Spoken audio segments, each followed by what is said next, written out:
What's up? Welcome into Chicago Bears Now. My name is Harrison Graham. Victory Tuesday. I got to say, this winning stuff, I could get used to it. 3 straight victories for the Chicago Bears. We got plenty to get into here on today's show. We'll take your questions, some news, a little DJ Moore update from Ben Johnson. Plus, want to dive into some key adjustments that he and his staff made coming out of the bye week, and then some NFL trade buzz from Adam Schefter that I want to discuss as well. But a lot to get into today. Let us know where you guys are tuning in from, and Cullen, feels like we were just live on the channel, and we're back. 3 straight dubs for the boys, so it's starting to get fun. Yeah, listen, 6 hours live on the watch party yesterday. For those of you who tuned in, we appreciate every single one of you. It's a lot of fun. And listen, again, I haven't been through this full Bears kind of lore and the ups and downs quite like you have, Harry. I think that's safe to say. But compared to last year, the vibes this year are definitely improved. Just overall, just temperament, I think, of Bears fans is slowly starting to trend to the positive direction. And listen, I'm here for it. So, well, and even though the Bears were, it's weird to think they were 4-2 to start last year, but they beat Carolina and Jacksonville to get to 4-2. They caught the Rams with like 600 injuries. It just, even though it felt good at the moment, like to win these last couple of games the way they have, I don't think they win games like this last year. So it does feel like there's more of a belief in these tight games, and they can find a way to win because that's been an issue for years. So it's exciting, man. It's exciting. We got Harley and Dahinda. Wrigleyville's where Mojoy is. Chat rolling in from Tanner. Still can't decide who had the worst performance last night between the refs or Troy Aikman in the booth. Yeah, I mean, I normally am a Aikman fan, and just in terms of how he calls games, but it does seem like he got something out for the Bears. Now, he kind of just calls it how he sees it. Does feel a little angled, but I would still say the officiating had a rougher night. I thought it was a rough night for the Zebras, but it's over with. Bears won. That's what matters. Yeah, Ben Johnson, I don't know if it's a direct jab, but he did an interview with today with ESPN 1000 and said, yeah, my kids were watching the replay of this stuff, but I don't want to say who cares, but kind of who cares. It's like the game's over with. You're 3-2. That's what matters. And I'm still hyped about the win. If you're still hyped, get the dubs in the chat. It's always nice to win, and now you got the Saints coming to town. Very winnable game. 1 week at a time, Cullen, but an opportunity here to maybe make a push a little bit. yeah, no, listen, it's another opportunity, another chance to play some football. And look, I mean, we talked about it after we got off of the watch party last night. The Saints are a real team. They are not just going to be some team that's going to, walk in and, just assume that you can just give you, a D-level effort and assume that you can come away with a win. The Saints under Kellen Moore, I mean, Spencer Rattler looks like a legitimate threat. They've got weapons in Chris Olave. Rashid Shaheed's always a nice deep threat. Alvin Kamara or whoever is going to be rushing the ball for the Saints. So, look, you got to, quick turnaround, obviously coming off a short week, but if you could kind of build on this momentum and, really try to, get into a kind of winning ways here, the NFC's loaded in terms of, like, teams kind of in this middle pack here competing for those 7 playoff spots. The Bears are going to be certainly one of those teams that are fighting, and that raises the question, Harry. Will the Bears potentially make a move to improve this roster as we head into the thick of the 2025 NFL season? It's pretty fascinating. Outside of the Tampa Bay Buccaneers, Cullen, who are 5-1, and I don't think it really matters because they're going to win that division, so they're not going to be in the wild card mix anyway, so I don't think that's really a team the Bears need to worry about. Everyone else from 2 to 15 in the NFC has between 2 and 4 wins. So you're talking about and the Saints with 1 win, like you said, they're scrappy. This is the Saints season so far. You guys ready for this? Week 1, 20-13 loss to Arizona. Had multiple chances with the ball down 7 in the fourth quarter in that game. 49ers in week 2, 26-21 loss. Got smoked by the Seahawks, 44-13. At the Bills, 31-19, but that was a one-score game in the fourth quarter, and Buffalo scored late to ice it.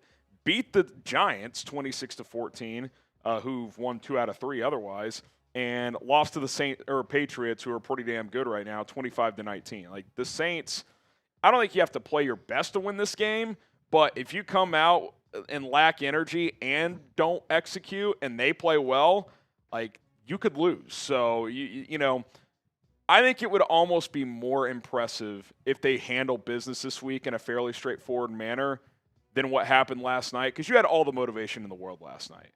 Like, this week is like the cliche trap game, right? This is where a good team takes care of business this week. So I think if they can win this game, and especially if they do so in a fairly straightforward manner, I think that would almost be another notch in the belt of, you know, just the growth that this team is taking under Ben Johnson. Yeah, no, I think, listen, there's going to be some storylines leading into this game as well. Obviously, Dennis Allen's return to face his former team. And, look, I think the Saints, they're going to be kind of rumored to have a lot of trade pieces go out the way. But it also means they have some players worth of value on their roster. I mean, Cam Jordan is a really productive pass rusher for years along the NFL. Demario Davis has been one of the NFL's better linebackers. Feels like, you know, most of my lifetime, or at least watching football. Look, like you said, Harry, you got to come out there and really kind of build off this momentum. We're going to talk about it later in the show, some of the positives the Bears found in this Commanders' victory last night, and you got to continue to build on those. You don't want that to be kind of a one-off scenario and, you know, go right back to where you were before the bye. So the Saints team will be scrappy. Doesn't mean that, you know, it'll be easy by any means, but the mindset should be, all right, let's build on this. Let's build on this win. Let's keep pushing forward and see where we can go from here. And I'm confident Ben and this staff will relay that message of, hey, like, if you don't show up this week, you will lose. Like, I trust them to keep the focus, to keep the energy, and to be locked in here. Noah, big win. I'm happy to see Monungai get more chances. He had a big catch play for 25 yards. That was a nasty screen where they play action to him, fake the screen on the other side, and then counter backside screen to him for 25 yards. That was nice. He had a couple nice runs as well.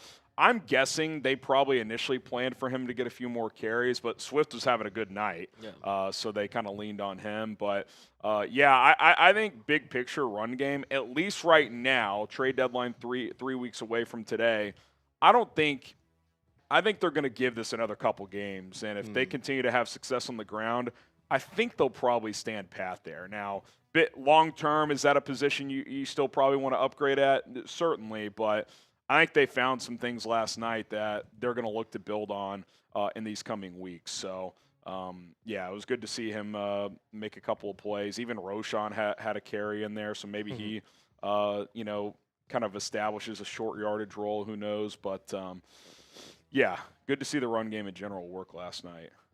Fernie, don't like your Commanders guy. He said something on the trajectory of tonight still showed Jaden is far better than Caleb. What game was he watching? Well, I will say this. First of all, Jack Sperry, good dude, puts in a lot of hard work. Like, he's the Commander. Like, he's not going to, like, it's Commanders angled, right? So I wouldn't expect him to be like, Caleb's the better quarterback. I also think for a good stretch in that game, Jaden did start to outplay Caleb. But what's also true is he had 2 crippling turnovers. He threw a turnover in the red zone. He threw a pick in the red zone, and he had an awful fumble on the missed exchange late in the game. So, we don't have to make everything about who's better now, who's better moving forward. Jaden was the better player as a rookie, beat Caleb last year. Caleb got the win last night. Time will tell. How about maybe both teams are happy with what they have right now? Like that, I think that's perfectly fine. So I'll defend my guy Sperry. He puts in good work. Hey, we got the last laugh. We won the game last night. So I think that's what we should focus on. Sitch Lover, fix officiating or epic lawsuit incoming by bettors. I mean, look, if you had Rome TD last night, I mean, you've got to be fucking furious. Like, that was just as brutal as it gets. I mean, the league has got to get with that crew and be like, guys, we have to cut down the penalties by 25%. It's just a bad TV product. Take whoever got the flags, because I don't subscribe to the theory, Colin, of officials target certain teams, but the Bears were certainly on the wrong side of it last night. What I do subscribe to is certain crews like throwing more flags than others. The data shows us that. Cut that down, man. We don't. No one wants that. Let the DBs be a little physical. If it's egregious, call it. Let's let the boys play. I don't think any average football fan wants ticky-tack flags. It's just not. It's not good for the TV product. Yeah, I think. Look, I mean, not to harp on this too much because again, I mean, ultimately you won the game and that's the important part. But when you have a number, Harry, you've been saying the stat in the office all day today about how many more flags this penalty crew called going into last night, and then obviously last night, I mean, it was an absolute ref show. I'll just say this, like, obviously, their responsibility is to call the game, how they see it, throw flags and all that, have you. If you're going to be a flag-heavy, referee crew, that's one thing. But to kind of sit there and not really face any repercussions for the numerous missed calls last night. I mean, there were multiple across the board. Listen, they've got to be held accountable for it, just like any other business, right? And I get that, being a referee in the NFL is not easy. You face criticism all the time. That was atrocious last night. Well, and it's just, I think a simple communication from the league to this crew is like, hey, cut down the flags by 25%. If it's a ticky tag, if there's a slight tug, let it go. Like, let's just that less is more. Like, if you're going to call a face mask on a DB, if he doesn't grab the face mask, like, you better be 100% sure. Yeah. Like that, it's just not good, man. So hopefully that crew does better. Daily basis, the NFC is freaky. None of the teams at the top seem invincible. The Bucs and Niners are injury riddled. Teams like the Rams and Eagles have some puzzling duds. A couple more wins will be knocking on that door. Yeah, I mean, to me right now, Colin, it's the Lions and the Bucs, but even those teams are vulnerable. Tampa, every game they play in is a one-score game. Detroit, who before last week was rolling, but they get worked by Kansas City. Kind of an obvious Chiefs spot. Mahomes and Reed, are they going to fall to 2-4? Probably not. So I did like Kansas City in that game, but I do think those are the two best teams. But even those teams aren't perfect. And like we just said, there's about, 7 to 10 more teams in the NFC, Colin. Yeah. It feels like when we get to early December, there's going to be about 6 or 7 teams vying for 2 to 3 wild card spots, but also a couple of divisions. I mean, the NFC West feels like that's going to be a thing until late December. Yep. The North potentially could be as well. I wouldn't be surprised if Detroit separated at some point, but them losing this week tightens things up. I think the Bucs will separate in the South, but who knows? Atlanta maybe. And then the NFC East, it kind of feels like no one wants to grab stranglehold of that division right now. You would probably still say the Eagles, but they have a brutal schedule, and their offense has kind of been a mess. So, yeah, I mean, again, it's a parity year in the NFL. It doesn't feel like there's a dominant team right now, but it also doesn't feel like there's that many, especially in the NFC, just awful teams. I mean, even like Carolina, they're 3-3 now. They can randomly just play well. The Giants just took it to the Eagles on Thursday. Falcons just waxed the Bills. Like, you don't know. You just don't know. Yeah, you really don't. And listen, to echo your point, I mean, you can kind of really order the hierarchy in terms of where you rank the NFC teams however you like. To me, I mean, I could see, just off the top of my head, teams that I could see coming out of the NFC. Obviously, the Eagles, won the Super Bowl last year. The Bucs, the Lions, FGB, unfortunately. I could see I mentioned the Bucs already. I could see the Niners. I could see the Rams. Seattle. I would not put the Niners in there with the volume of injuries. Maybe if they make a big trade, maybe. Maybe. Currently constructed, I think they're in trouble. I will say, and listen, maybe it's just the amount of respect that I have for the Niners in the division. To me, like, despite all the injuries, and again, I know it kind of came, kind of crashing down against them. If they have Purdy, they get Kittle back, like, they'll make it work with whatever shred of wide receivers. Fred Warner, don't be wrong, is a big loss. So is Nick Bosa.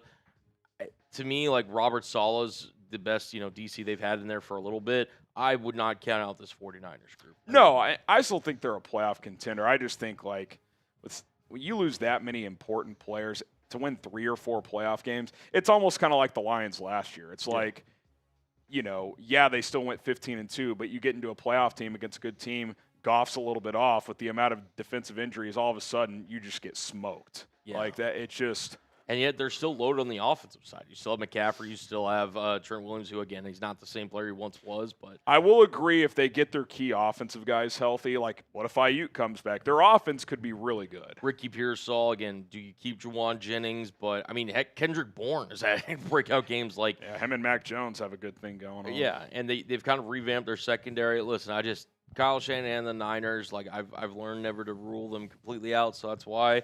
And then we'll see what Seattle looks like down the stretch. But, I mean, either way, that's like 7 or 8 teams, that could potentially come out of the NFC. This is what the NFC looks like right now. Tampa's the 1 seed, NFC South division leader. Green Bay, with the tie, is actually benefiting them in the North, so they're the 2 seed at 3-1-1. San Francisco has the tiebreakers in the West. They're the 3 seed at 4-2. Philly is the 4 seed, NFC East champs right now at 4-2. Detroit's the 5 seed at 4-2. Or no, Seattle's the 5 seed at 4-2. Detroit, the 6 seed at 4-2. Rams at 4-2. Atlanta's 8 at 3-2. They have the tiebreakers over Minnesota and Chicago, based on head-to-head, because Atlanta beat Minnesota, then Minnesota beat Chicago. So that's why it goes Atlanta, Minnesota, Chicago. I mean, Chicago at 10. I think you got to be looking at the teams in front of you. You play Minnesota again, got to beat them on the road. I mean, you got to win that game.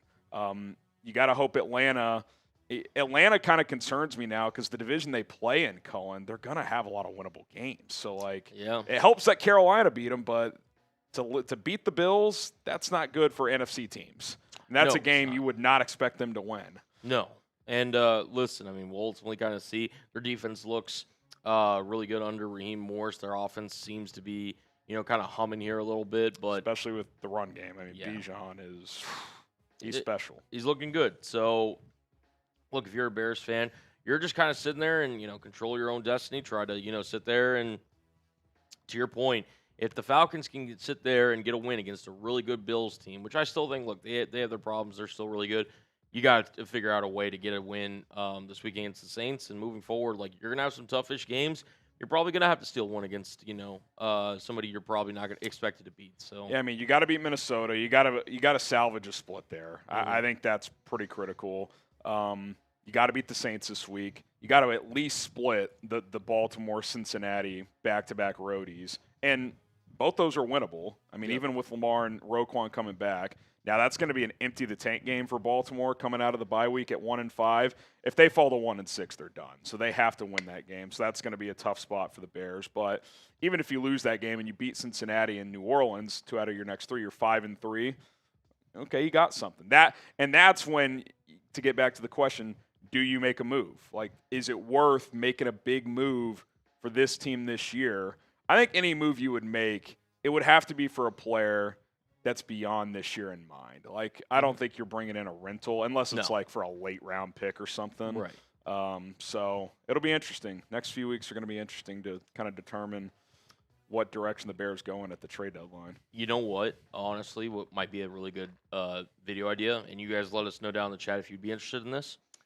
You should make a video idea ranking potential trade candidates in tiers in terms of how interested or how much you think the Bears should be interested in trading for such players. Okay. Kind of sitting there. I don't know if there's a player realistically on the trade market you'd obviously give up first for, but maybe some day 2 pick guys where that you could maybe. I'm hey, yeah, you should go get these players if they're available. Tiering out trade targets. Yeah, tiering out trade targets. All right, I like that. I like that video idea. I mean, if you guys like that idea, let us know. Let us know. I think that'd be a pretty cool idea. So, Alex, glad we were able to get the run game going. Yeah, I mean, I think it's a big difference in the game last night. You outgained the best rushing attack in the NFL last night. I mean, that and winning the turnover battle, that's why you won. So, no question about it. Blumby, love that we are playing the Saints at home, though.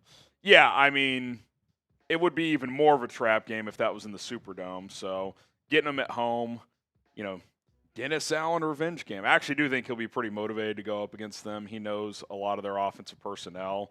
It's not a lot of new guys offensively. It's pretty much the same crew. By the end of last year, it was Rattler, Kamara, and Kendre are the two backs.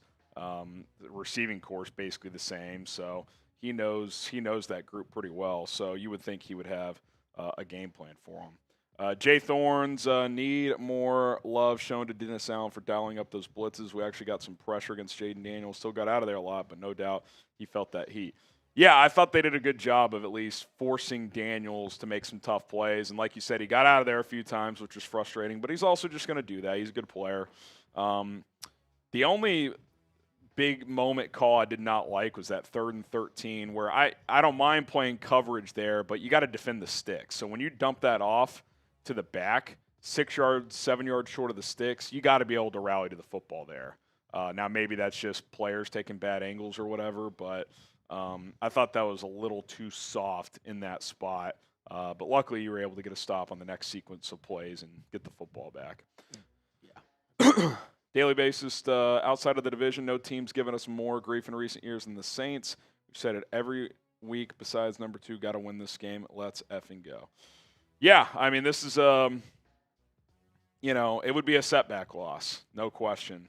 I don't think it would be like, oh my God, this team's a disaster if they lost, but it would be a tough loss if it happened. So, 24-hour rule, like it's start in the next few hours, like you get ready to go. Like short week, let's go. You gotta lock in here. Like this game is just also a lot of the tiebreakers come down to conference record. Like beating the Saints is more important than beating the Ravens in 2 weeks. So you just need to win this game. Got to focus up and lock in. That, and you're also kind of getting a sneak peek at some potential trade candidates. Obviously with the Dennis Allen connection, could the Saints? I would imagine they'd be selling a decent amount at the trade deadline. Maybe looking at some guys, up close and personal that you could be like, hey, listen, they could help this Bears team. Get a Carl Granderson. Would they trade, who's the veteran D-line? Cam Jordan. Seems like he's a lifer there. Sounds like Kamara wants to stay there too, so who knows. But, yeah, I mean, they've been linked as a team willing to unload some veterans, so we'll see if that happens. M. Xavier, F. Troy Hateman, bear the F down, let's go. Appreciate it, M. Xavier. Posey. Don't know if you saw PFF, but can't believe Theo Gray was so low. I think he played well. Yeah, PFF this year has felt kind of odd to me. Now, look, I respect companies that put in a lot of work, and clearly they track every snap, so, like, I'm not going to completely just dig on them. But it's subjective. It's their eye view versus others. So it's one measurement, or it's one data point. It's not a perfect science. For example, I didn't think Caleb had a great game. His overall grade, Cullen, was worse than Justin Fields this week. Yep. And I'm not trying to make it about Justin Fields, I promise. Cooper Rush, too, a couple other guys. I watched all those quarterbacks play this weekend. Caleb did not play a great game. I would say he was average at best, probably a tick below average when you factor everything in. Sanders still drops a pick. Made enough plays to win. Doesn't matter. Won the game. Those games happen. There is no way, and this is where I think these data, these spreadsheet kind of driven analytics, which I think there's analytics are a more net, they are a net positive, but there has to be a human element, Colin, of wait, we graded all these quarterbacks and somehow Cooper Rush and Justin Fields, who were both horrendous this week, graded higher than Caleb Williams. Like that. That's where they lose a little credibility to me when that information gets spit out. Again, I don't even think Caleb played that well this week, but Justin Fields had -10 net passing yards. Like there has to just be like alarm bells going off in your grading system if he grades out higher. Like that just can't happen. Yeah, I mean, look, PFF is kind of unique in their way that they grade that. I mean, to be honest, their kind of grading system is one-on-one. To me, like, again, Harry, you kind of voice your opinions on Caleb. To me, he was not the worst Bears offensive player last night. No. I thought he had a really good start, really good finish. Got wonky in the middle. I think it's fair to say second quarter, the accuracy dipped. Third quarter wasn't great. no one is saying he played a great game. For But, sure. like, I don't know how you could watch every snap of his and every snap of Justin Fields and Cooper Rush and say those guys played better. That's insanity. Yeah. To me, like, It's just listen, and I'm not trying to pick on the guy because obviously he was going against his former team last night. To me, Olamide Zaccheaus was clearly the worst Bears offensive player last night. I mean, he had multiple drops. Again, he could have maybe potentially taken that one throw from the damn near goal line to the house last night. at minimum, that's a 20-plus yard play. And if he makes a guy miss, to me, that feels like a fork in the road moment, Cullen. Like, I wonder if on film review, Ben Johnson looks at that and is like, man, if that's Luther Burden and he catches that, and not even like better, worse, forget the drop part of it, but like if he catches that on the run with his ability to accelerate, decelerate, make guys miss. I mean, we saw on that deep crosser where he just catches it on the sprint and then stops in, out, makes two guys miss, gets 10 extra yards. You're like, that guy with one guy to beat there, Yep. I'm betting on him scoring. Yep. You know what I mean? So I'll probably talk about this on a video this week. I'm trying to ramp up Luther Burden's snap counts moving forward. And look, I think there's an element of this from us on the outside that we don't have the full information. They probably trust Zaccheaus' knowledge of the offense more. He's a veteran. He's been in this league. There's probably certain plays they don't feel comfortable with Luther yet. I understand that. They got to get him on the field more. Like, he played 15 snaps last night, Colin, and had 4 catches. So on 25% of the snaps he played, he's catching the football. So that tells me, like, that's pretty impactful. Get him up to 30 snaps. Like, that's a guy that you get him the ball in space, he is dynamic as hell. Yeah, I think you can also throw Colston Loveland into that kind of lump. Again, Luther Burden for sure. Like, he's shown his explosiveness this season, more specifically against that game against the Dallas Cowboys. Colston felt like, they try to get him, a couple plays going early, maybe see if him and Caleb could kind of gel, and then he was quiet for pretty much the rest of the game. Had the key third down catch. I mean, it wasn't anything revolutionary. Right, but it was, to trust him in that spot, I think that's big. I would like to see him get involved more because to me, he's a guy that, excuse me, I mean, obviously you spent the number 10 overall pick on, but you want to sit there and try to get the tight end game, I think, going. I think Ben Johnson's smart enough to realize, like, tight ends can create a lot of mismatches, and with Colston Loveland's skill set and his ability to kind of, create space as a route runner from the tight end position, I think, this game against the Saints could be a really good opportunity for the Bears to get both, rookies going in terms of Luther Burden and Colston Loveland. Like, it would be one thing if Cole Kmet was clearly, doing his thing, still having a acting as the massive type of season. Yeah. To me, and again, same thing with Olamide Zaccheaus. Like, if Olamide was clearly, he was your well-respected wide receiver 3, reliable, and all this stuff. And again, I know he's coming off a rough game. To me, this is kind of, to your point, fork in the road. Let's get the rookies more involved with both Luther Burden and Colston Loveland. Yeah, and interesting last night, Ben Johnson ran the most 11 personnel of any game he's called in his career. It was like only 8 snaps he didn't run it. So, we know he runs a lot of 12 personnel. Last night, they went to 3 wide receivers, 1 tight end a lot. And listen, it worked. They clearly found something that could have impacted the run game too, spread it out a little bit with the receivers, and then run the outside zone. So, it's going to be interesting to see how those snap counts vary moving forward. Okay, Big Sean, appreciate the 5. Love the clip of Ben Johnson feigning at the end of his locker room speech saying, all I need is a little bit more while scratching. Oh, all I need is a little bit more. Yeah, the Dave Chappelle. That's good stuff. Yeah, I mean, listen, they're thirsty to win. It's addicting. I mean, we've won 3 in a row, and I'm like, I'm ready for the next game. Let's go. Let's make it 4. So you get a little momentum. I'm a big believer in momentum in sports, and especially these emotional type of wins.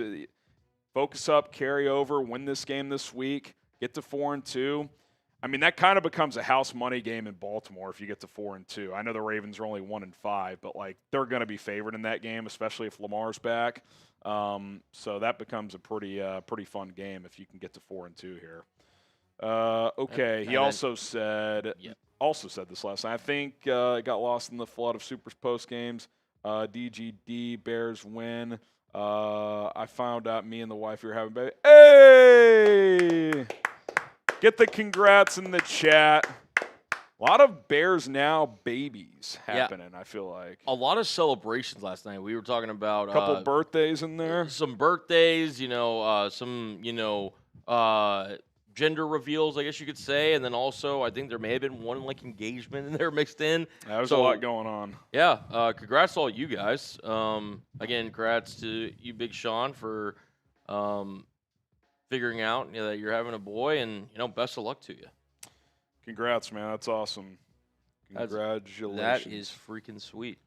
All right. Hit that like button. We got 700 people watching, only 89 likes. Let's get that number up so we can get more Bears fans here on this live show. We would greatly appreciate it because we got a lot coming your way here on Chicago Bears Now. News and updates, big adjustments that Ben Johnson made coming out of the bye week. We'll dive into that. We do have a DJ Moore update, so stay tuned. We will continue to answer your questions, so use hashtag Bears or Super Chat to get your questions on the show. Also, Adam Schefter dropped some NFL trade buzz and intel that we want to dive into here on the Bears and if the Bears could possibly get involved. So we will get into all of that coming up here on a Victory Tuesday.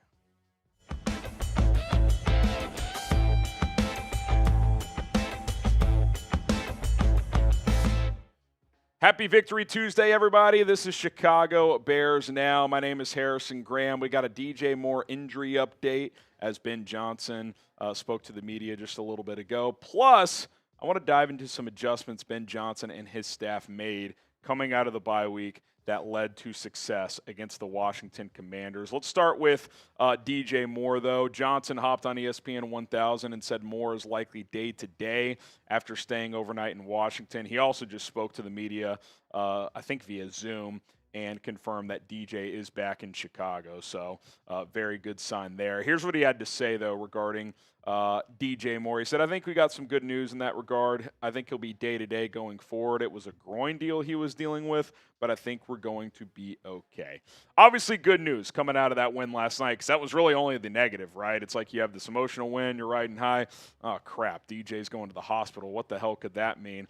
I wonder if there's something a little bit more that they looked into, because if it was just like a groin thing, I don't think that's something you would stay in the hospital for.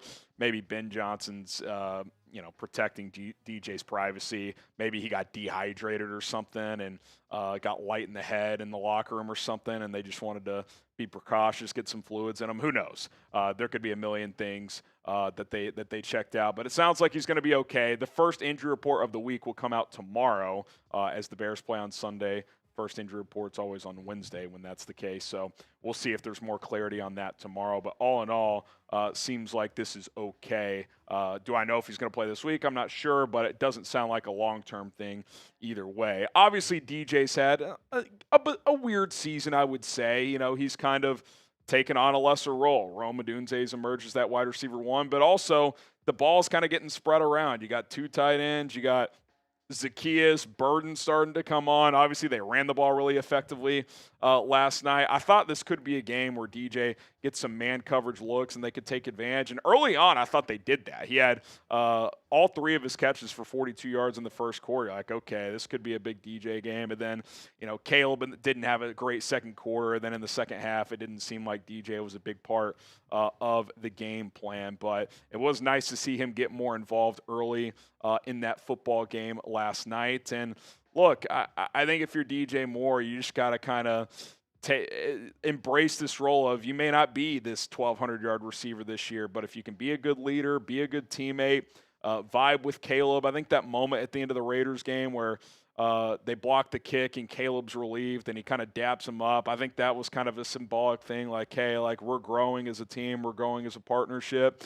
Hopefully he can continue to get more involved. I think there's still room for areas for DJ to be more impactful, but all in all, from a health standpoint, good to hear that it sounds like he's going to be okay. We'll see in terms of his game status starting tomorrow as the Bears host the Saints on Sunday. All right, guys, we are knocking on the door, literally, of 134,000 subscribers here on Chicago Bears Now. We're 12 away as we're filming this right now. Hell, by the time we publish this, we might cross 134,000. But if you want to support the channel, hit that subscribe button, turn on notifications. We're publishing daily content here on this show. It's free. Subscribing is the best way to support. All right, let's dive into some Ben Johnson adjustments, because what was the storyline for this team from a weakness standpoint heading into last night? They don't run the ball well, and they don't stop the run well. Well, how about this for answering the bell in that regard? They rushed for 145 yards last night. Big improvement. I think they were averaging 102 yards per game before last night, and the running backs were not efficient at all. Less than 3.5 yards per carry. Swift averaged 7.7. As a team, they averaged 5.4 last night. They were also getting gashed on the ground, 6.1 yards per carry allowed before last night, 4 flat in last night's game. That's a big improvement, and only 124 allowed. If you told me the Bears would outgain Washington on the ground, I'd be like, it's just not going to happen. I just hope they keep it relatively close. I think I said it in pregame. I was like, be within 50 yards of the Commanders. Just don't get killed like you did against the Raiders. They won that battle. They were more efficient and more effective, which is very, very nice to see. And look, it's one game, but this could be a major development. If you can become a team that can run the football a little bit and be much better at defending the run, all of a sudden you could be cooking with gas. I mean, that could be huge. And then really your only like notable weakness on your team is the pass rush, which even that was better last night. So for one game, your biggest weaknesses came or turned into at least a strength on offense and not a negative on defense. So good adjustments, and if nothing else, that's a sign of good coaching. They addressed the weaknesses in the bye week against a team that runs the ball extraordinarily well and found success against them. That's what a good coaching staff does. So that gets me really, really excited. More on this topic as we go, but do want to tell you guys about today's awesome sponsor. That is PrizePicks. Daily fantasy made easy at prizepicks.com/CLNS. You and I make decisions every day, but on PrizePicks, being right can get you paid. Don't miss any of the excitement this season on PrizePicks, where it's good to be right. I finally cooled off last night. I did not hit my 3-player lineup. Only hit 1 out of 3 in that lineup, so that was by far my worst result recently, but we'll get back on the saddle. We've been hot this season. The way PrizePicks works is simple. As you pick 2 to 6 players in your lineups, and you take more or less on stat projections. You can take passing yards, receiving yards, touchdowns, a fantasy score, field goals, sacks, all kinds of stats available. You pick more or less, and if you hit, you win money. It's as simple as that. I got a 3-player lineup cooked up already this week. I am kind of like Ben Johnson. I'm fiending. I want more. I got Trevor Lawrence more than half a passing touchdown. Little tidbit, I like taking the more on the half of passing touchdowns. It's a passing league. It's a goblin play, so less payout, but I still like that. More on Caleb Williams, 228.5 passing yards, and a not great game for him last night. Still threw for 252, so I like more than 228. And then Cam Scatterbo, demon play to find the end zone. He scored 3 times last week, so I really, really like that. $20 entry to win $80 on this 3-player lineup. Download the PrizePicks app today. Use our code CLNS to get $50 in lineups after you play your first $5 lineup. That is code CLNS to get $50 in lineups after you play your first $5 lineup. PrizePicks, it is good to be right. Okay, a big change from an offensive standpoint that led to success on the ground and with DeAndre Swift specifically is the Bears ran much more outside zone. And the data from E.J. Snyder here proves that is just leaning into DeAndre Swift as a player, because someone tweeted at EJ, who does great work with Brett Coleman on their podcast, and he does some Bear stuff too. He said that this Bush person on Twitter said, we owe Swift an apology. He said, no, I don't think we do. He's exactly what we've been saying he is. They stopped trying to make him into what he isn't. They just ran him in space. Top 2 rush concepts from last night. Outside zone and pull lead for 91 of his 108 yards. It's over 10 yards per carry. Inside still, 3.4 per. I did think there were some physical runs in there, though, where he dragged some defenders. So even on those, I actually thought he was a little bit better. But he is a guy, and we've said this all along, get him in space. He's not a guy that's going to truck people. He's not going to get you a ton of yards after contact, although I thought there were some physical runs last night, like I said.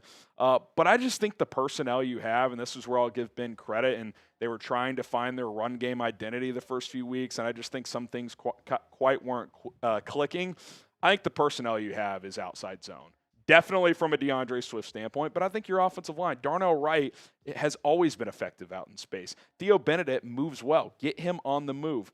We know Joe Tooney is scheme-proof. You can use him in any way, but he's athletic. Drew Dahlman is a much better outside zone blocker than a gap blocker. And Jonah Jackson, he's run a little bit of both in his career, but even if in Detroit they ran more gap with him, well, if 1 out of your 5 linemen is better in gap than outside zone, well, you're going to have to run what the other 4 do better. And by the way, Jonah's played pretty well since week 1, so I think that's just a good job of adjusting like, hey, let's just lean into what works, and getting Swift in space is the way to go. Now, that doesn't mean teams aren't going to adjust, and you're going to have to continue to find different things, but I thought that's a good coaching job. Like, hey, this is what we're going to do this week running the football.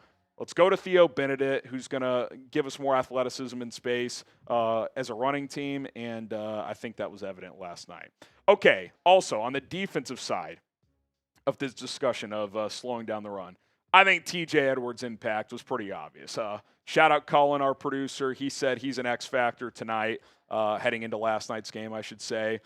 Coming back from injury, he was your highest graded defensive player per PFF. I know PFF's kind of been all over the map this year, but I think that was obvious. He was shooting the gaps in the run game. Tremaine played well also. 9 tackles, 84 run defense grade. And I don't know snap to snap if this stayed true, but it seemed like they kept Tremaine at the will linebacker spot and TJ played middle. I'll have to go double check that. But if that's the case, and I think it was, then I think you stick with that moving forward, because when TJ was out, Noah Sewell was playing middle. We'll talk about him in a second. And Tremaine was playing will. And Tremaine has been better this year at will than he was in his first 2 years at middle. So maybe that's just what you roll with moving forward. And look, I think big picture, I don't think all of a sudden you're going to be an elite running team week in and week out offensively and an elite run defensive team.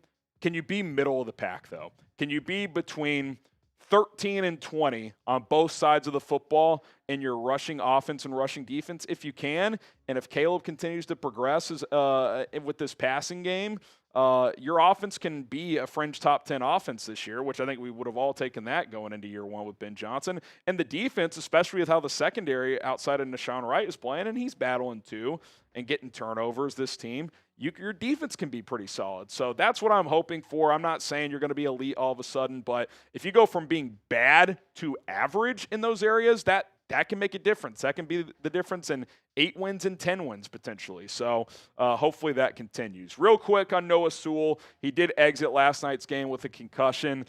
Friendly fire and an unfortunate play. I mean, he got drilled by Jonathan Ford, a 325-pound defensive tackle. Kind of a scary-looking play. It was good to see him walk off, so hopefully he'll be back soon. Short week. You would not expect him to be ready or eligible to play in this game. I would be shocked if he cleared protocol. Does that mean Ruben Hippolyte's active? He was inactive last night. I don't know, but Sewell is your 3rd linebacker this year and as your 2nd linebacker for the first 4 weeks primarily.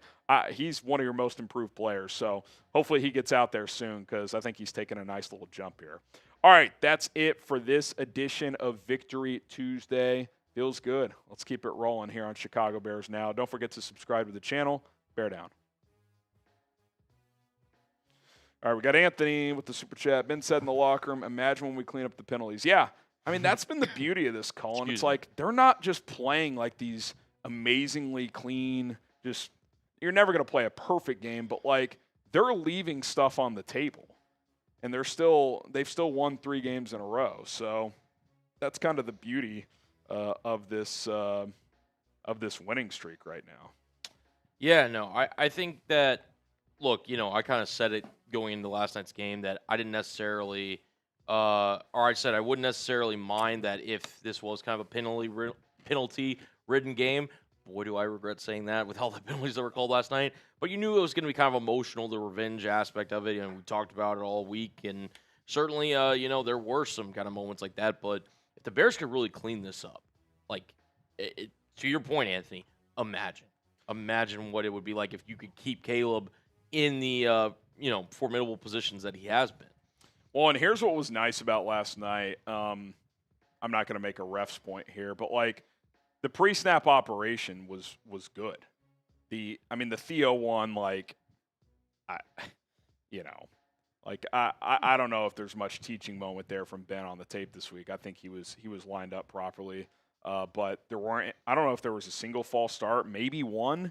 You had, I guess they had that DJ Moore. He lined up offsides, and I did look at that on the replay. It's like, yeah, technically that one's probably right. So that's a little detail thing, but all in all, I mean, compared to like the first couple of weeks when you were just getting laid out of the huddle, false starts, illegal formations. Like, it feels like the operation was much better in a tough road environment last night. So that's good to see. But yeah, I mean, if they can clean up the penalties, they've been a heavily penalized team this year. They got a chance to be really good because penalties have cost them a lot of points so far this season. Tate Rapp, did you talk to the Commanders guy about the rep? I actually haven't. We work in different, I'll call it wings of the office, but it's who cares at this point? Like, we won, they lost. It is what it is. So, Big V, did you see Ben Johnson retweeted your tweet? I did. It's not actually Ben Johnson. Yeah, you guys know that, right? Right. Be funny if it was. I mean, I guess I can't prove that it's not. You technically, so as a parody account, aren't you supposed to say like, "Hey, this account doesn't have any affiliation with such and such"? With the new checkmark system. I mean, it does. I mean, no, I get that, but I'm saying like if you're impersonating somebody, I feel like you have to like make that. I don't know if you. Most of those accounts do put parody in the bio, but I don't even know if this one does. I can't even. No, I pulled it up. It just says Dub Bears, Blackhawks go, Cubs go. Listen. Ben Johnson's a new guy to Chicago. That'd be pretty random to have those hashtags. It's not Ben Johnson for sure. But yeah, excuse me. I did see that tweet whenever I was scrolling on Twitter last night, and I did do the double check. But either way, I mean, shout out to you guys for showing support on that. That was obviously one of your better calls that you've had. I think it's safe to say. I just like blackout. People ask me, and I'm like, I just react. I mean, I don't. Yeah. I don't know. You you blacked out and nearly lost your voice. So I blacked out and almost died. So kidding. But no. As the day's gone on, the voice it's hanging in there. It's not quite. We're probable. Yeah. We're probable this week. Yeah. No, this is No, Tom Brady probable right shoulder. All right. So just want to let y'all know. So Gark, Jay Thorns, and Club Dub. We're going to keep y'all's questions for the upcoming mailbag that we're about to do. We still got some of the supers that we're answering here, such as Tate Rap here. But, yeah, make sure you guys use hashtag Bears or Super Chat. If you guys want to get involved in the mailbag, we'll probably do here in the next 10 to 15 minutes or so. So, yeah, fire in those questions. Yeah, Tate, he also just talked to the media, and he was like, this is the quote he had. Had it just pulled up here. Let me see if I can find it. He basically said, let's see. Hang on. This is the exchange with the media just a little bit ago. He said, quote, he was asked about hearing the TV copy of last night's game and if Troy Aikman's tone surprised him. Johnson said with a grin, quote, maybe I just had it on mute. He elaborated with this response, quote, listen, you want respect in this league, you got to go earn it. So that's where we're at right now. We need to go earn that respect from not only the rest of the teams in the NFL, but everybody, so that's where we are. So, listen, if the Bears become a juggernaut, Troy Aikman will probably change his tune. So, I wouldn't worry about Troy Aikman. That's my advice to Bears fans. In fact, they don't play on Monday again this year, so it's not even something you have to worry about. Tyler, at the game and the silence of the crowd was amazing. Yeah, I was obviously given my call and reaction, but when I kind of ended it and stopped, we've got the TV on in the background where I can hear it a little bit, but not the audio doesn't come through, obviously, for you guys. It was pretty quiet. That was pretty sweet to hear a pin drop in that stadium. So, I mean, those are the best type of wins in sports. Like I've always said this, tight, late game-winning wins, especially on the road, are the best wins in sports. There's nothing better than a silencer moment in sports. Like, it sounds weird, but I would much rather win a championship, like baseball, whatever, on the road than at home. I mean, there's cool things about being at home, but like if you can just I feel like athletes just have a little more emotional edge on the road. Fans are barking at you. It's just when you can do one of these at the end, the little silencer. That's what are they gonna say? Big V. Hey, that's on me. FGB. I don't know what you said, Big V. No, he was the one about the Ben Johnson. The Aikman. No, the Ben Johnson, like he retweeted. Oh, yeah. Oh, no worries. Yeah. No worries.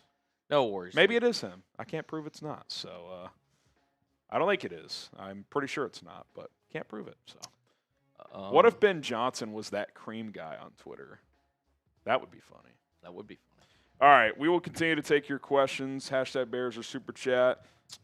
Jimmy, we'll flash this real quick. What size TV do you watch the game on at chat? I don't know. Was this a 50-something? We got one of those TV stands. We got like TVs one of in all those, the like, studios. you wheel it around.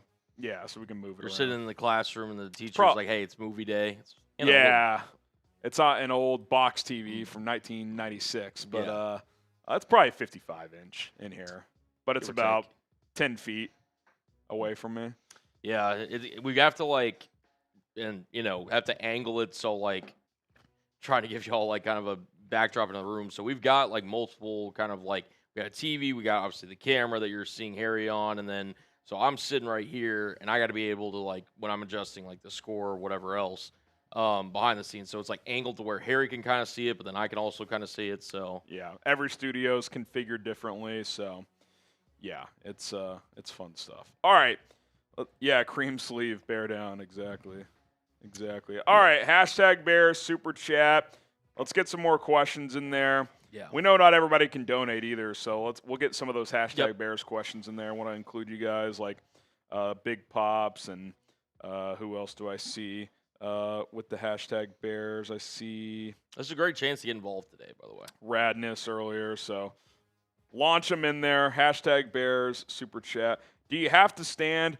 I don't have to stand, but the way we set them up or their stand studios, and I will say during these watch parties, I'm way too antsy and amped up. Like I'm bopping a lot. I don't think I could sit. I just don't. There was a point where like Harry's, to be fair, he can kind of like bounce around a little bit. There was one point that you walked yourself off screen because of how bad a call was. I think it was after the Brisker roughing, which he didn't end up hitting him low, but Tunsil like pulled him down. So it's like Jesus Christ. And then I came back and I did one of these. I was so pissed. Oh, I mean, it was There's some hosts that here at Chat Sports that'll like sit while they're Sperry sits sometimes. He sits all the time, even for Steelers. I'm pretty sure he does. Oh, really? Okay. Yeah. Yeah, I'm amped up, so I move around. I'm even one of those guys. I don't know if you're like this. If I'm watching one of my favorite teams at home, like if it's a big spot, I'm standing up and I'm moving around. Like I struggle to just sit still. If I'm watching TCU football and it's a big play, I'm standing up. Yeah. I just get too amped up. I'm very like fidgety, but I'm also like I kind of get like quiet. Like Harry will see me like watching kind of the Mariners because we'll sit together and like we'll have the TV on whenever they're on, and I'm just sitting there. I'm like I don't want to talk to anybody. I'm just sitting there just. Also, my wife Hannah has this funny thing of like, even if I'm not standing, but if it's a big play, like I have a recliner, dad mode here. Yeah, every 100%. Dad has to have a recliner. I would too. But if it's a big play, I'll lean forward, and she'll be like, "Oh, must be an important moment, huh?" Harrison's leaning forward. You're locked in. You're dialed. Yeah, exactly. All right, # Bears Super Chat. Johnny, we can just work that Super Chat into the mailbag. That works. Load those questions in, and we will get after it here for the next 12, 15 minutes or so here on Bears Now. Let me get a drink here. All right, mailbag time coming up.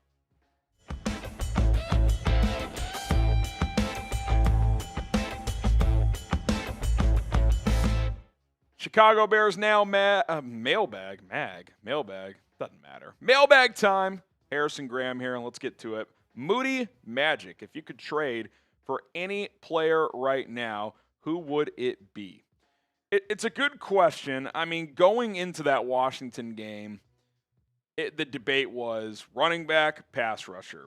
I think we saw enough out of the running game where I want to see that play out over the next few weeks. Did they find something sustainable? Was that a one-off? We'll find out. I think money dependent, depending on how the next few weeks, money/trade compensation dependent.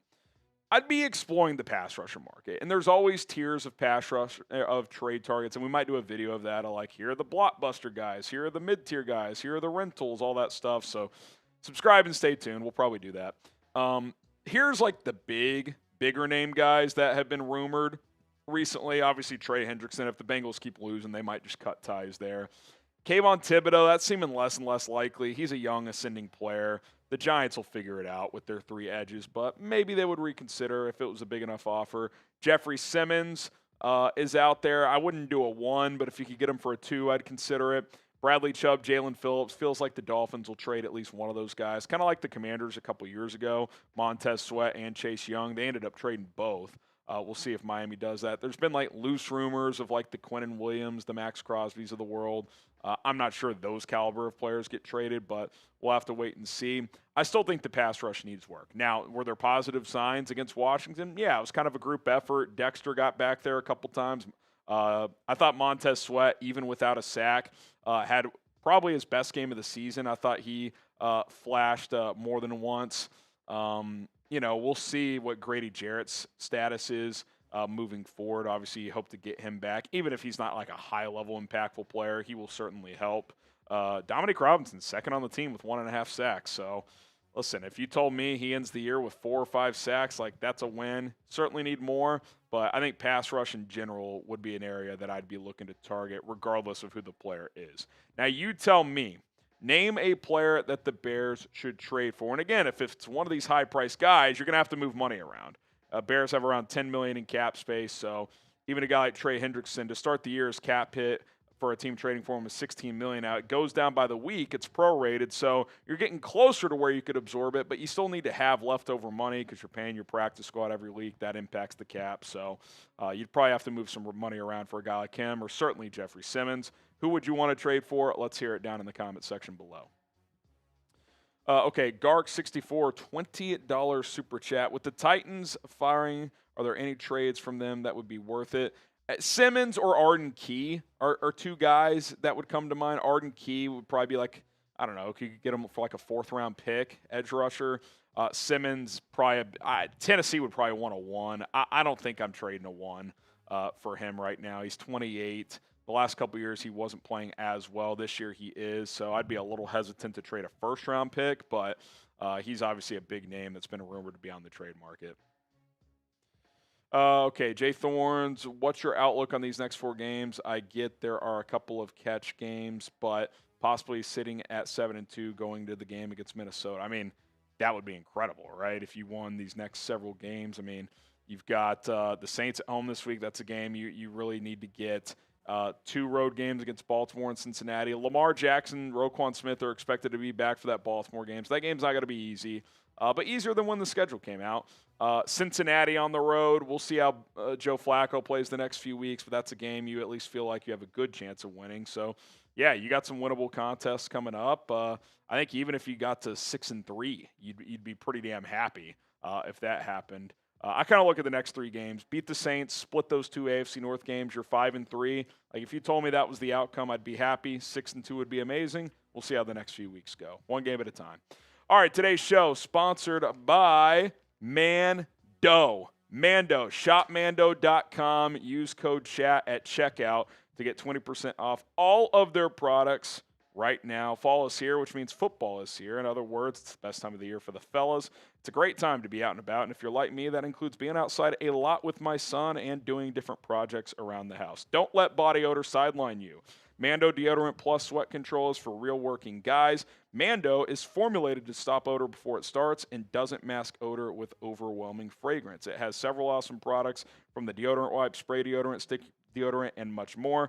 Best part is that Mando's products are safe from head to toe. Check this out. With 1 swipe, you're good to go. This isn't your typical deodorant. It's clinical strength, 2 times better at controlling sweat than the standard. It controls both sweat and odor for 72 hours. And after just 12 hours, underarm sweat was reduced by 92%. This stuff works. The Mando starter pack is perfect for new customers. It comes with a solid stick deodorant, cream tube deodorant, 2 free products of your choice like the mini body wash and deodorant wipes, plus free shipping. As a special offer for our Bears Now listeners, new customers get 20% off site-wide with our exclusive code CHAT. That is code CHAT, CHAT, at shopmando.com for 20% off site-wide plus free shipping. SHOPMANDO.com, code CHAT. Please support our show. Tell them we sent you. Mando's got you covered. Protect your pits. Smell great doing it. The link and promo code are in the comments and description of this video. All right, Club Dub. Appreciate the 5. He says, I think Theo did a good job last night. I'll give him a B-. What would you give him? I thought it was pretty good.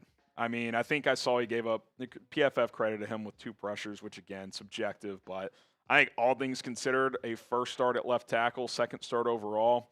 If he gives you that level of play, I don't know if he's the long-term guy, but I think for this year, it's an upgrade over Braxton Jones from what we had seen. I think he can be a plus player in the run game. If he can be average in pass protection, you'll take it. I thought it was a good start for him. And Darnell on the other side was fantastic. I thought he might have been your best player last night.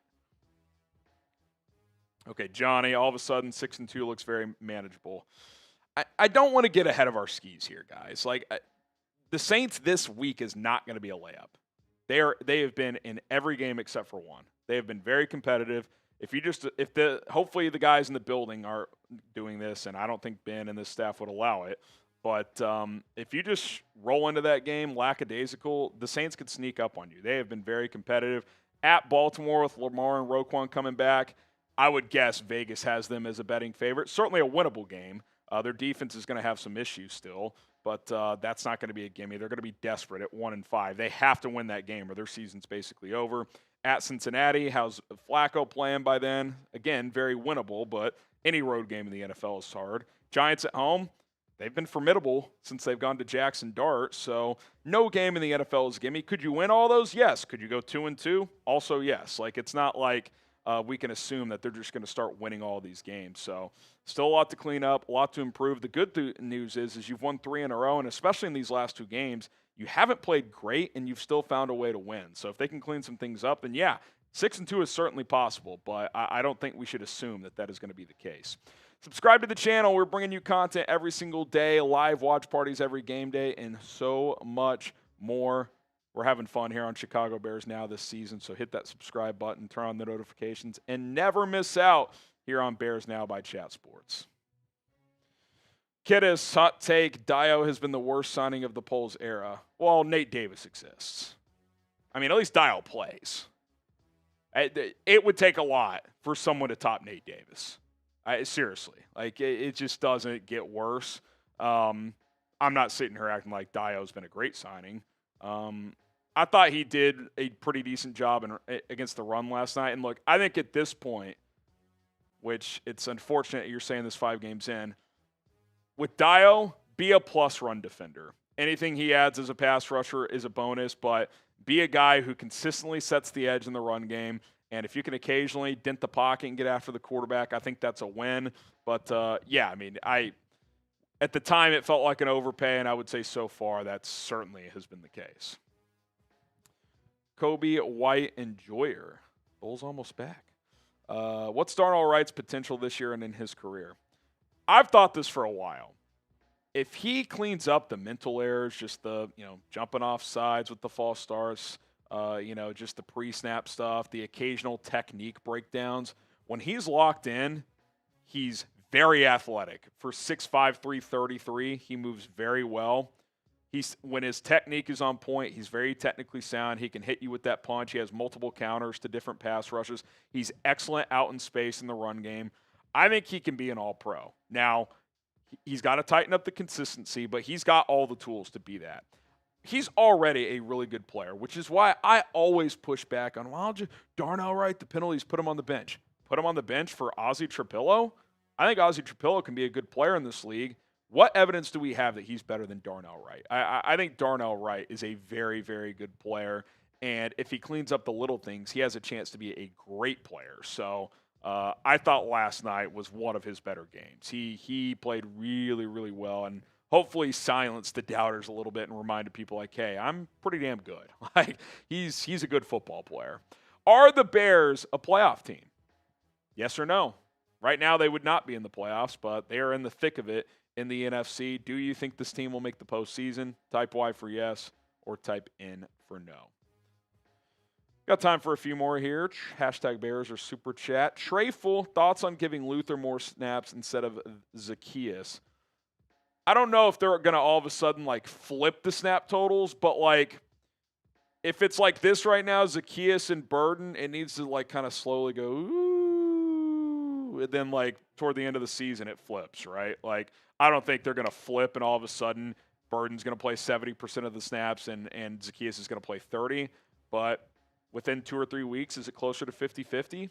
I would like to see that. My guess is that with Luther being a rookie, he missed a lot of time in the offseason. Zacchaeus, just from a mental understanding the playbook standpoint, being a veteran, he's just further along in those areas. They trust him more in that regard. But Luther is a far more dynamic player. I mean, I've said it multiple times, but that play that Zacchaeus drops, and forget the drop aspect of it. If Burden catches that on the dead run like Zacchaeus would have been, I think there's a very good chance Burden scores. Zacchaeus would have gotten a nice play as well. I'm not sure he goes the distance, though. One guy to beat, I think Luther, with his ability to make people miss in space, I think that's a 98-yard touchdown. So Ben Johnson probably sees that play on film this week and is like, holy shit. If that's number 10 catching that football, that's a game-changing play right there.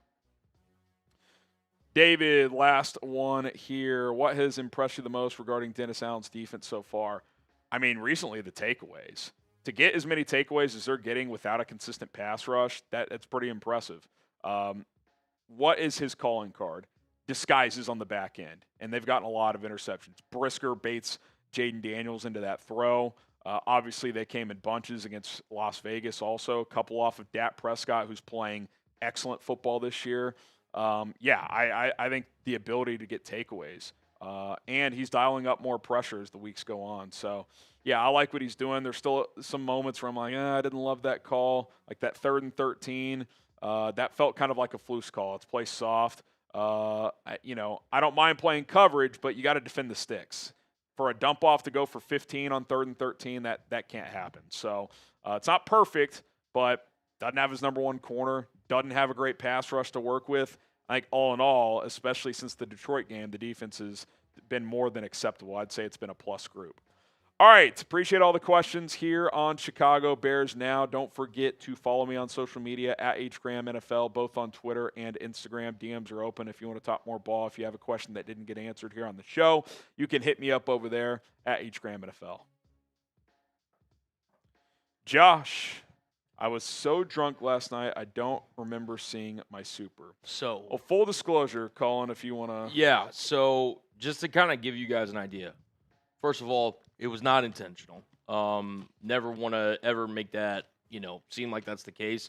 So it's possible we did get the Josh's and he doesn't remember, but we did miss some. We did miss some. The way our kind of software works is obviously we have like a link that kind of pulls your super chats. We load them into the system. We get them on screen. With the rate that you guys were sending them in last night, I just want to say, first of all, thank you. But second of all, just to kind of give you an idea, we have like a set amount of supers that kind of sit in a waiting kind of bay that we have. And then once new supers come in, some of those older supers, if we don't get to them as quick, they will kind of get, pushed out to where they could get lost. And, my computer freezing last night and the rate that you guys were sending them, we did lose a few supers. And I just want to say, just to address this, Josh also saying, I'm saying I don't remember. I think the point Colin's making is we're acknowledging we missed some. We're going to be honest about that. You guys are incredible. I hope you guys know, even the ones we didn't get to, we greatly appreciate those. Yes. And our goal, and I'd say we have a pretty high hit rate of this, is at minimum flashing every super chat. And really acknowledging all of them too. Yeah. That's what we strive for. I mean, we answered super chats for 2 hours after the game last night. I don't think a lot of shows are doing that. Not to pat ourselves on the back, but we want you guys, if you're going to donate money to this show, we want you to be recognized for it. It's why we offer raffle opportunities. We appreciate the donations. We want to give you a little something back, a chance to get something. So appreciate you, Josh, and that's kind of us being transparent there. Cornelius, with the money we gave Dio and Grady, we could have signed Josh Sweat, who's having a great season. He looks good for Arizona, man. He does. I'm with you. Look, is the Grady an overpay for an aging player who's on the decline? Yes. I still think there's a lot of value in that signing from an intangibles leadership standpoint. Maybe it would have been a better move if you just did like a 2-year deal, a 1+1, but maybe you wouldn't have signed that. So I don't know. I'm still willing to defend that move to an extent right now. And listen, if Grady could still come back and play well, so we'll see. But yeah, I'm with you. Like Josh Sweat probably would have made more sense. And it's not like he couldn't have fit the physicality of a Dennis Allen defense. Like he's got long arms, he's physical, he can play the run well. So yeah, I mean, sometimes you choose wrong, unfortunately. Yeah, and it just all comes down to, again, hindsight's 2020, obviously. Grady's injuries, not something that you could predict. Dio is something that, listen, it's a learning lesson that this is not me as not a general manager, but merely a producer on this show. If you're a project player trying to project forward and you're kind of at the end of your rookie deal, I'm not signing you to 16, 17 million per year. Well, my thing too is like sometimes it's okay to hit a double and not chase a home run. Like Josh Sweat's not going to come in here and have 15 sacks, but like, could he have 8 sacks for 3 years? Probably. He would be leading this team. Yeah, I mean that's if you're always going to have to overpay in free agency, always. Mm-hmm.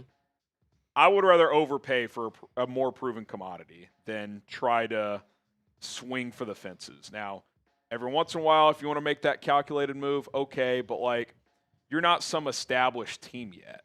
Right. Like it makes more sense for some established team to take a swing and be like, hey, like, let's overpay for this guy. And if with our coaching staff, we really develop him, then, I mean, we could really pop as a team. I'm not acting like Dio can't or won't do anything here, but yeah, I'm with you. Like him or Josh Sweat, I'll take Josh Sweat. Tate Rapp. Did we do this one? I was going to ask you before I pushed it. Yeah, we can show it again, though, the Aikman deal. Yeah, look. It's kind of fun. It's funny. It's not like he ripped Troy or anything, but yeah, I think like it's 24-hour rule. Like we're on to New Orleans, so that's kind of where my focus is at. And beating New Orleans helps this cause. Are the Bears a playoff team? Type Y for yes, or you can type in for no. Curious to see where the people stand. Make that the poll, actually. I'll put it in here real quick. David also asked, to be fair, was last night's reaction to the win Harry's best of all time? Like, in terms of your reactions. It was certainly up there. I don't know. And again, you guys probably have y'all's own opinions. To me, the finally defeating Green Bay in Week 18. That was a good one. That one, to me, was the one that sticks out. Well, and that was just like, okay, this season sucked, but at least, like, you beat the team you haven't beaten in forever. Like, it's kind of like in college football, if you have a shitty season, but if you beat your rival, it's something. Like, you at least have that to say. Well, it was just like, so it was the emotion of all that, the fact that during the call, you even remember to mention, like, the amount of days it had been since the Bears had last beaten Green Bay at the time, and that one to me, that was like my personal favorite. Yeah, that was up there. Hopefully my best is to come. Hopefully we're talking about some playoff ones. That'd be good.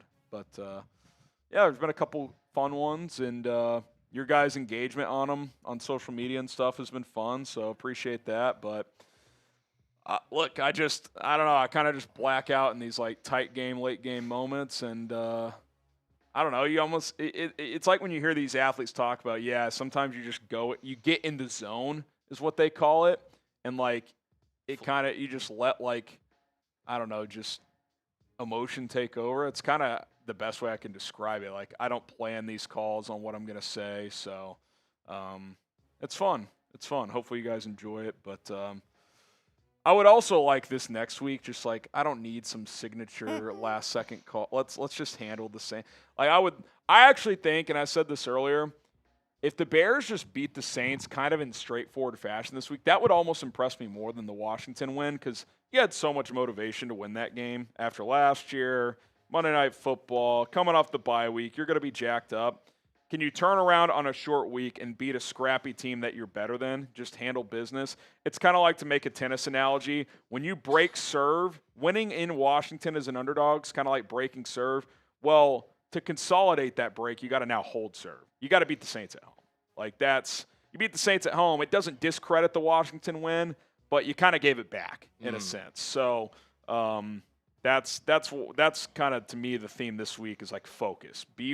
Got to lock in and focus. Last week it was like, let's get revenge. This week let's focus up and stay locked in. All right, we got one more segment to go, and then we are going to call it here on a Victory Tuesday. Shout out to the 600 people still hanging out. You guys are real ones. Let's go ahead and get into our final segment here.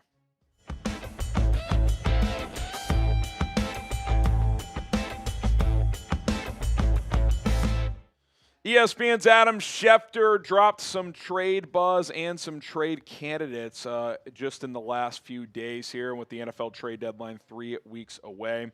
I thought we'd kind of dive into some of these names and explore whether or not the Bears could or should pursue them, as Ryan Poles could have some big decisions to make in terms of trying to improve this roster or not for 2025. Before we dive into that, we are on to week 7. We have a Saints channel. It's called Saints Now, hosted by my guy Trace Gerard.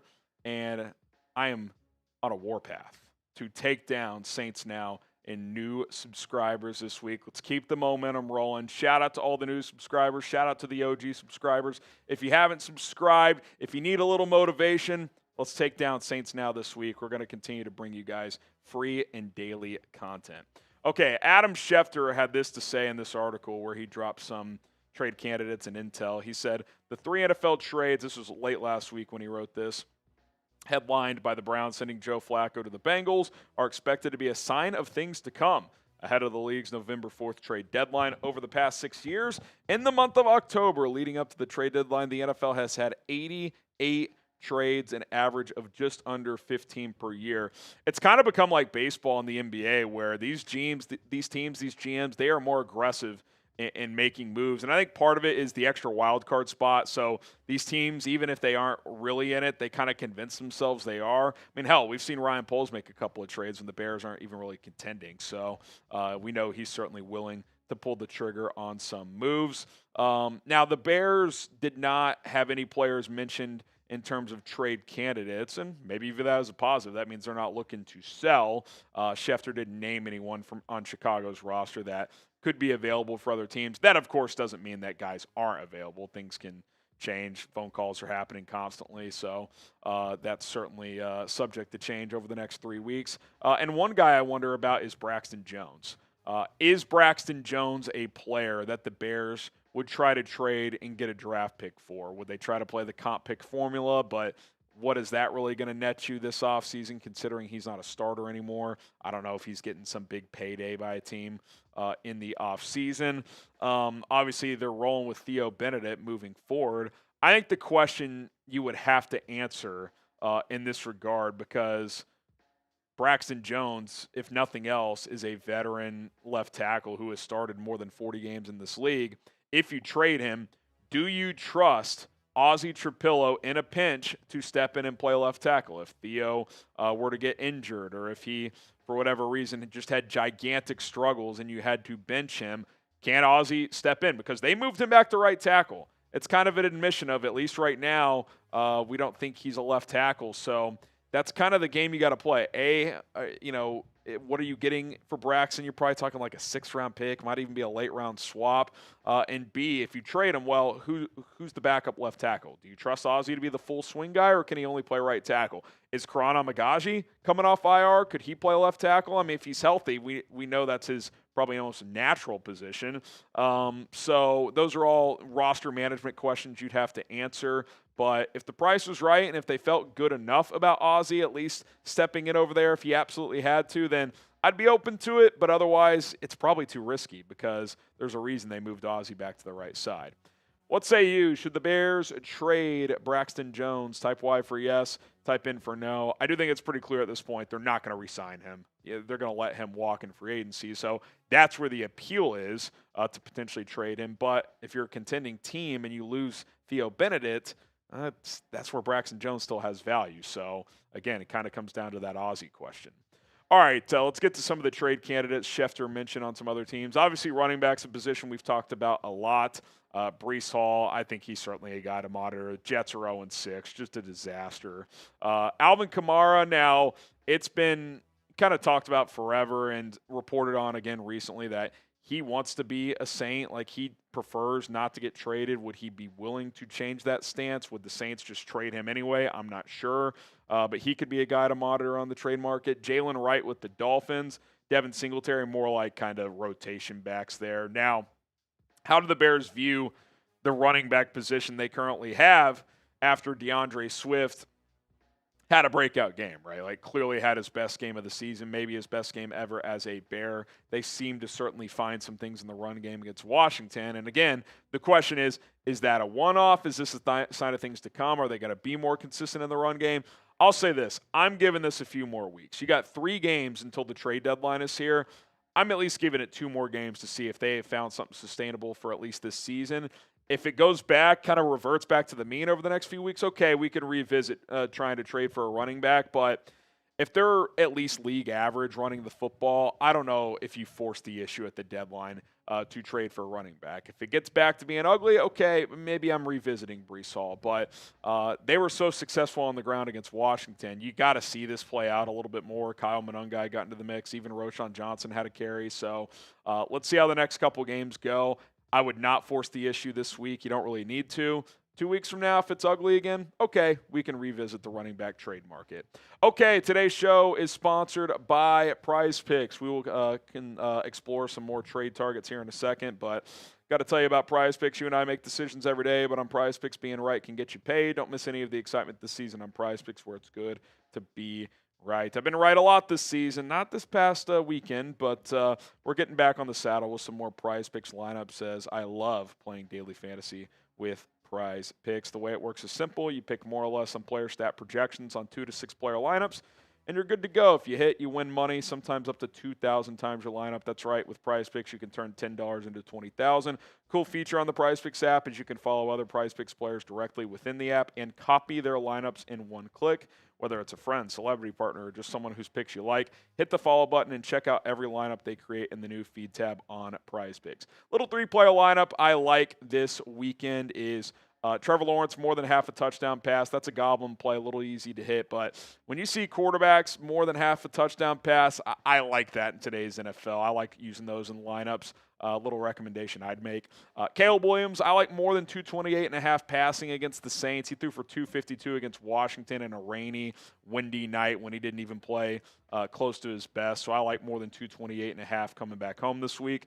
And then Cam Scatterbo, demon play. Those are tougher to hit. Half a touchdown. They throw the ball to him sometimes. They get inside the 10. They're going to run him and try to score touchdowns that way. So I certainly like that. $20 lineup to win $80. Download the PrizePicks app today. Use our code CLNS to get $50 in lineups after you play your first $5 lineup. That is code CLNS to get $50 in lineups after you play your first $5 lineup. PrizePicks. It is good to be right. Okay, let's explore a bigger fish that Schefter mentioned. We've talked about him, 50 times on this show, it feels like, over the last couple years. Trey Hendrickson. Schefter did name him. I don't think he would have done that just loosey-goosey. I do think there's probably some discussions behind the scenes happening. I don't think since he's going to do it like now, that would be right at the deadline. I think trading for Joe Flacco, who actually played decent against the Packers, they're going to try to salvage this season, but they're 2-4. If they're like 3-5 at the deadline or 3-6, do you pivot off Hendrickson, who they did not extend? They just gave him more money this year. I think that's certainly possible. Now, he did get dinged up in that Packers game, but Ian Rappaport said that he's day-to-day with a back injury after a good result on the MRI. Could even play Thursday night. So sounds like he's going to be fine, which means, as long as he doesn't have a major injury, he's someone to monitor at the trade deadline. Having another good year, 23 pressures, grading out really well. His pressure rate's been there, 4 sacks in just 5.5 games. He didn't play the second half last week, so maybe not on pace to have 17.5 sacks again, but probably 12 or 13 if he continues to have a good season. Now, for the Bears, it's important to note that if they were going to trade for Trey Hendrickson, they would have to move some money around. They have about $10 million now. If that trade happened right at the deadline, technically by then they could squeeze him in because his $16 million that you'd have to take on your cap, it's prorated over the 17-game schedule. So it goes down by the week, but you'd have like $1 million or $2 million left. You need more money than that to get through the end of the season. If you have to sign another guy due to an injury, you have to pay your practice squad. You need to operate with $4 or $5 million bucks. So you'd have to move some money, whether that's cutting a player to stash a few million bucks, to whether it's to restructure a contract, one of your bigger money players, which pushes money down the road, obviously, for their cap hits. So those are all things you'd have to consider. Or do you trade like a Montez Sweat elsewhere to shed his contract to then extend Hendrickson? You could try something like that. But those are just different avenues you could consider. Other edge trade candidates that Schefter mentioned here, the two Dolphins guys I think are going to garner a lot of interest. Jalen Phillips, who's been getting a lot of pressures this year, not a ton of sacks, but he's been in the backfield a lot. Bradley Chubb has 4 sacks this year, as both those guys do have an injury history, but they're playing well in 2025. Cam Jordan, Dennis Allen connection was mentioned in the article. I mean, just kind of as a older rental, does he want to leave New Orleans? He's been there forever. I don't know, but maybe he'd be willing to reunite with Dennis Allen, especially if the Bears are contending to be a playoff team, which clearly the Saints are not. Arden Key in Tennessee is interesting for 4th, 5th round pick. Could you get him to just kind of hop into this rotation? Keon White not having a great year. Anfernee Jennings, good run stopper, does not really rush the passer. Those are kind of some lesser options there out of New England. Now, what is the Bears' biggest positional need? If you're looking at one position, what would you be looking to target if you were Ryan Poles? Let us know in the comments section.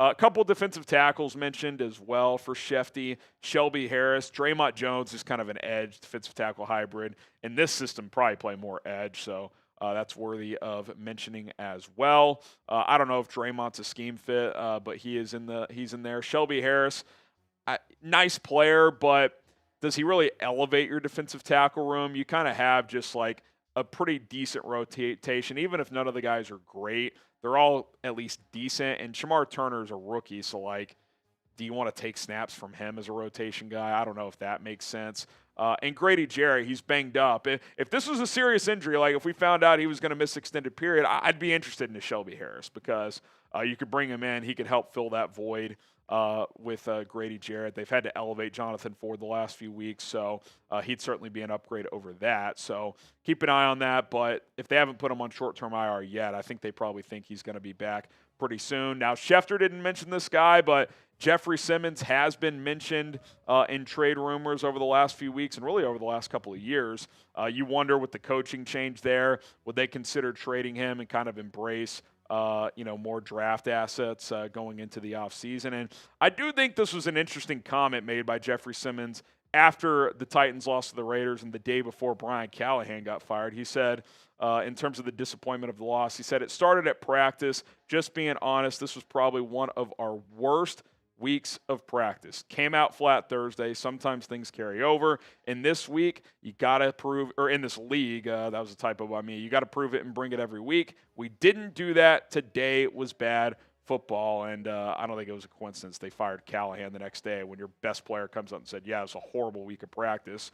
But he's been awesome this year. He's played at an all-pro level. He's leading the NFL in pressures among interior defensive linemen. When he's locked in, he's a top 3, top 5 defensive tackle in football. Now, again, you've got some depth there, but there's no doubt he would be the best defensive tackle. And him and Dexter next to each other is pretty interesting. Could that also elevate Montez Sweat, who's coming off a good game against Washington? But again, kind of like Trey Hendrickson, what are you doing financially? How are you moving money around? Because you can't absorb his contract without freeing up some money. So, you'd have to, again, restructure a guy, trade a piece away, something like that. So that is worth mentioning. This isn't Madden. You have to fit all 53 players and the practice squad technically within the salary cap, and the Bears have about $10 million.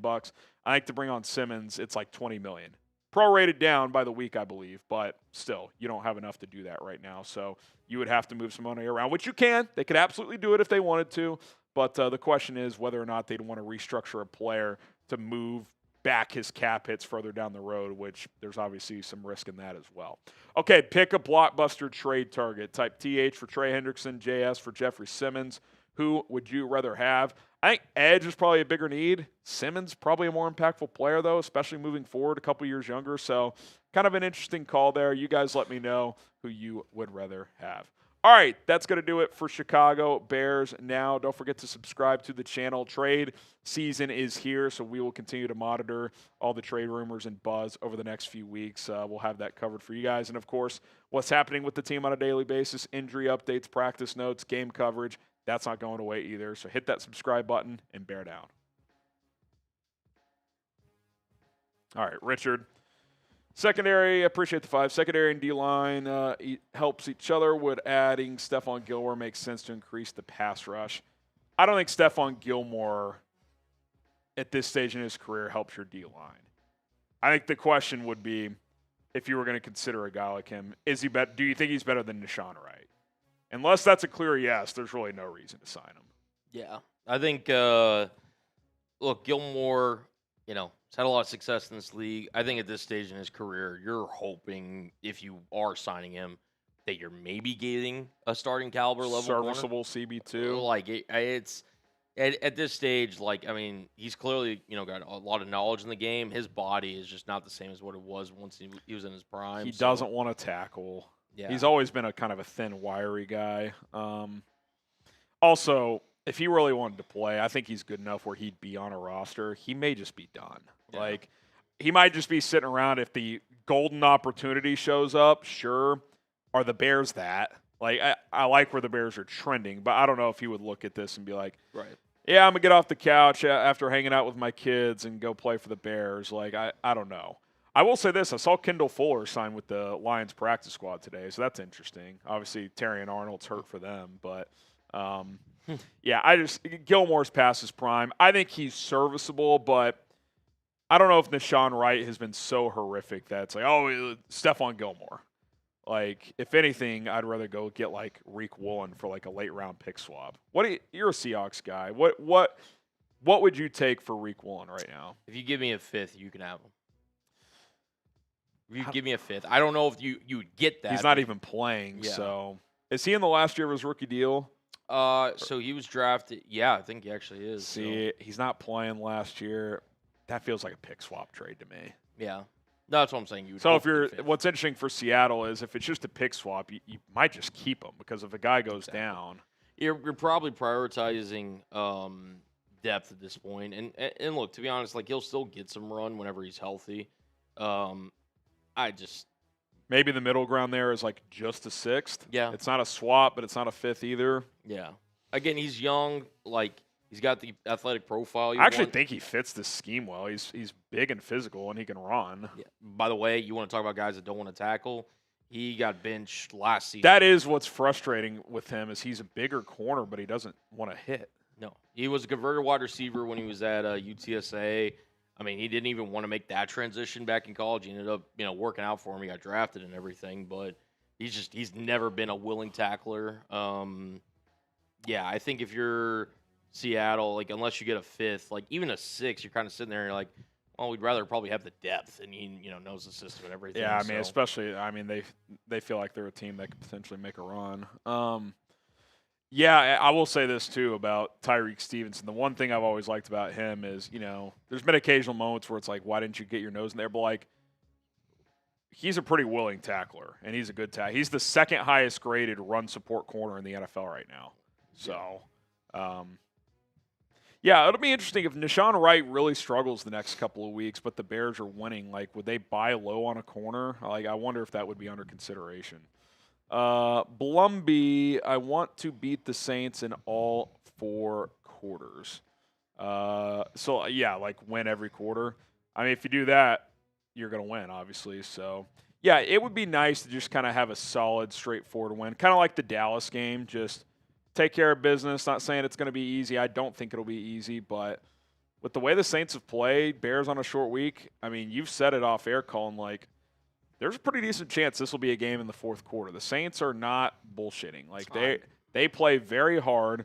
Rattler, I'm not going to say he's been great, but he's been better than expected. Emotional win, short week. The fact that, again, this is all leading up to be a perfect kind of trap game. Look, I understand Dennis Allen will kind of want to make, a statement here. Do not sleep on New Orleans. Like, they have I came out, agree. despite their record, they are very formidable. Spencer Rattler's looked a lot better than I thought he would look. Listen, I like They can Chris run the ball Olave. with Kamara and Kendre Miller, both Yeah. two good backs. Their O-line's pretty good, actually. They've That- hit on some young players. Obviously invested in Kelvin Banks in this past draft. Like, I like Fuanga. Penning's actually been decent at guard after flaming out at tackle. yeah, like this is one of those games where it's just like, don't let this team hang around. You come out flat and you let them hang around. I mean, it's the NFL. Weird thing. You've won 2 tight games. I mean, that can flip on you pretty easily. So, yeah, I'm with you. Got to come out. The theme of the week, focus. Focus, focus, focus. Stay locked in. Focus, focus, focus. Moz Tanker, can we have – why would you want Mason Crosby? He sucks, and he's like 50. I also think he retired finally. I wouldn't be shocked if he meant Max Crosby. Correct? Oh, that's probably true. So, listen. I'm assuming that's what. Now, correct, Moss, if you're thinking, Mason, by all means, let me know in the chat. I would guess he means Max. I would guess so. I'll tell you what, if I'm the Raiders, I think this is a year, Colin. I was talking about this in the bullpen while you were getting the show ready. Mm-hmm. I think it's so wide open right now. I think Max, like if you're the Raiders, I think you could get a haul for Max. I think you could get potentially a bigger package than what Micah went for, just because I think you're going to see a few teams be like, man, this thing's wide open. Let's go make an all-in move. Here's 2 1s and a day 2 pick, maybe even a player. Like, I mean, if you're I'll just throw a team out there. If you're the Buccaneers, with how open this thing is right now, you got your receivers are going to be coming back, but the defense is still kind of middle of the pack. You add Max Crosby, it's like, are they the team to beat in the NFC? Because right now I'd probably put them I'd still go to probably Detroit, then Tampa. To me, that puts them at the top of the NFC. Like, that makes them the team to beat. Like, would you trade 2 1s and a day 2 pick? I'd think about it if I was Tampa. Would Jason Light make that move, you think? Would he? I don't know. Would he cash in on this potential season? Look, you got clear to, if you're Tampa, just using them as an example, and I get it. Max Crosby is one of the best edge rushers in the National Football League. So, how much is that worth? Still only 28. It wouldn't even just be for this year. Yep. He just extended, so you'd have him under control. The cap hit for a team trading for him for this year is over $30 million, though, based on the structure. That's why with the Bears, like the Hendrickson thing, it's in the ballpark. You could move money around. I don't even know if you could make this one happen. Like, you would almost certainly have to flip Montez Sweat to clear out his money, which you could probably find a team that would take him on. Maybe even the Raiders would just take him back. Who knows? But I think Crosby, if it were going to be the Bears, that would be like an off-season thing. I don't think you can get him mid-season. All right. Well, Victory Tuesday. Enjoy it. Wake up tomorrow. We're on to New Orleans. Feels good to win. Feels good to win. Mariners off tonight, right? Yeah, Travel day? Travel day. All right. We'll be back live Thursday. We'll have content tomorrow. I also joined Pat the Designer's podcast. He may have put it out already. We recorded earlier. Josh Dobbs. Yeah, that's what I was laughing. Sam Luctera, good stuff.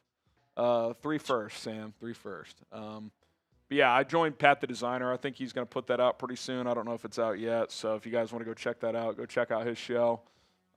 First time I've collabed with him. So should be fun. And we'll see you guys soon. Bear down.